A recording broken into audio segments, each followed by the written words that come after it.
नमस्कार, मैं सरवन हाजिर हूँ लेकर एक नई टॉपिक को। फ्यूचर फोन से पैसे ट्रांसफ़र कर सकते हैं, वो भी बिना इंटरनेट के। कोई भी फ़ोन से आप पैसा ट्रांसफ़र कर सकते हैं, वो भी बिना इंटरनेट के। तो आइए जानते हैं ये कैसे होता है। जैसा कि आप न्यूज़ कटिंग में देख सकते हैं, ये इंडियन एक्सप्रेस द्वारा कवर किया गया है। उसके बाद मिंट द्वारा RBI opens UPI for future phone, no need internet. Bharat में लगभग 40 करोड़ फीचर फ़ोन उपयोग करता है। फीचर फ़ोन बोले तो कीवर्ड वाला। ये लोग ऑनलाइन पेमेंट यानी डिजिटल पेमेंट नहीं कर पाते थे, इसलिए निपटने के लिए RBI ने फ्यूचर फोन आधारित पेमेंट समाधान निकाला गया, जिसे UPI फॉर फ्यूचर फोन 1 2 3 पे नाम दिया गया है। फोन आधारित पेमेंट का लाभ ये है कि बिना इंटरनेट कनेक्टिविटी का भी चल सकता है। इंटरनेट से इसको दूर दूर तक कोई मतलब नहीं है। कई स्टूडेंट भी फ्यूचर फोन यूज करते थे ताकि उसे कोई डिस्टर्ब ना हो। इंटरनेट की कोई मतलब ही नहीं रहे, बस कॉलिंग की सुविधा होनी चाहिए।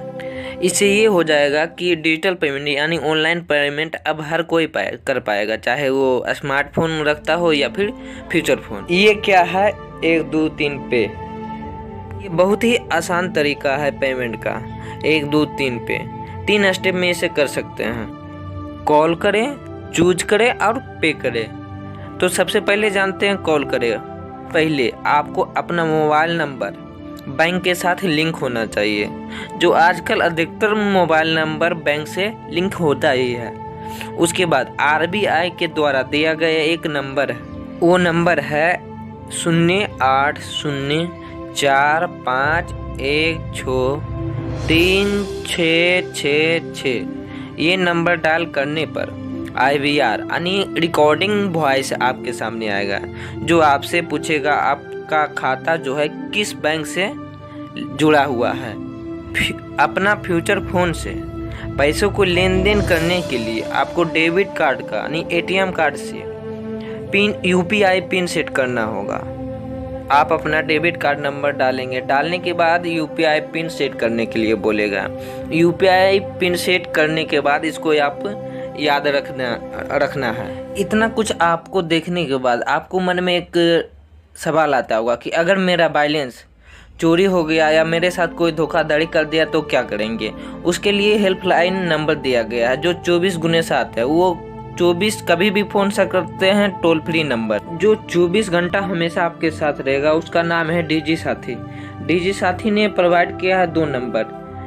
पहला नंबर है 14431 और दूसरा नंबर है 1800891333। या फिर आप DG साथी के वेबसाइट पर भी जाके आप चैटिंग करके भी अपनी जानकारी को आप वहां पर बता सकते। और बताए गए IVR के रिकॉर्डिंग वॉइस के जरिए आपको आगे बढ़ना है कि आप क्या चुनना चाहते हैं, कौन से विकल्प चुनना चाहते हैं, जैसे मनी ट्रांसफ़र के लिए, LPG गैस रिफिल के लिए, फास्ट रिचार्ज के लिए, मोबाइल रिचार्ज के लिए, EMI पेमेंट के लिए, बैलेंस चेक कर सकते हैं। अगर आप मनी ट्रांसफ़र करना चाहते हैं तो मनी ट्रांसफ़र पे आपको जाना पड़ेगा। वहाँ के जाने के बाद आप किसको ट्रांसफ़र करना चाहते हैं उसका मोबाइल नंबर लिंक होना चाहिए बैंक से, तब आप उसे ट्रांसफ़र कर सकते हैं। जिसको आप ट्रांसफ़र करना चाहते हैं उसको चुनने के बाद कितना ट्रांसफ़र करना चाहते हैं वो डालें। उसके बाद UPI पिन डालते ही आपका पैसा ट्रांसफ़र हो जाएगा। इस तरह आप किसी दुकानदार को भी पे कर सकते हैं। फ्यूचर फोन पेमेंट सॉल्यूशन जो है 4 प्रकार के होते हैं। पहला तो IVR के द्वारा होता है, दूसरा होता है future phone app. Future phone app based payment, जैसे कि जियो का फ्यूचर फोन है उसमें ऐप आ जाता है, उस तरह ऐप बेस्ड पेमेंट भी हो सकता है।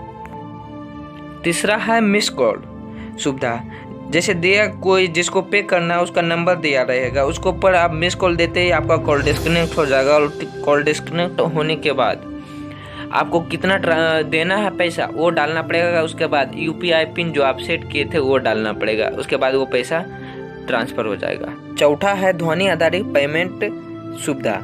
इसमें एक डिवाइस रहेगी जो आपका फ्यूचर फ़ोन उसके नज़दीक ले जाते ही कनेक्ट हो जाएगा, और जितना आपको पे करना रहेगा, ट्रांसफ़र करना रहेगा, वो अमाउंट आप डाल के उसके बाद ये UPI पिन जो आप सेट किए थे वो डालने के बाद वो ट्रांसफ़र हो जाएगा। RBI ने NPCI national payment corporation India के द्वारा ज़बरदस्त काम किया है UPI को लेकर। जो फ्यूचर फ़ोन वाले को आज तक पेमेंट करना बहुत ही मुश्किल था, ये बहुत ही आसान हो जाएगा। 40 करोड़ यूजर के लिए अब पैसों का लेन देन डिजिटल पेमेंट के द्वारा UPI 1 2 3 के द्वारा बहुत ही आसान हो जाएगा। आपके मन में एक विचार आता होगा कि ये लोग सरकार लोग ऐसा क्यों करते हैं, इससे डिजिटल पेमेंट से क्या फ़ायदा होता है। तो इससे फ़ायदा ये हो जाता है कि जो डिजिटल पेमेंट होता है, जितनी बार आपका बैलेंस एक बैंक से दूसरे बैंक में घूमते रहता है, उससे बैंक का धन बैंक में ही रहता है। इससे सरकार को ताकत मिलती है। ताकत इस बात को से मिलती है कि जब सरकार की ज़रूरत पड़ती है तब बैंक से ले सकती है, लेकिन आपके पॉकेट से नहीं ले सकती है। जिस राष्ट्र में जितना धन बैंक में होता है वो राष्ट्र उतना ही सशक्त माना जाता है। तो आशा करता हूँ कि इस वीडियो से आपको कुछ नई जानकारी मिली होगी। तो आगे भी इस जानकारी को फॉरवर्ड करें और चैनल को सब्सक्राइब करें। धन्यवाद।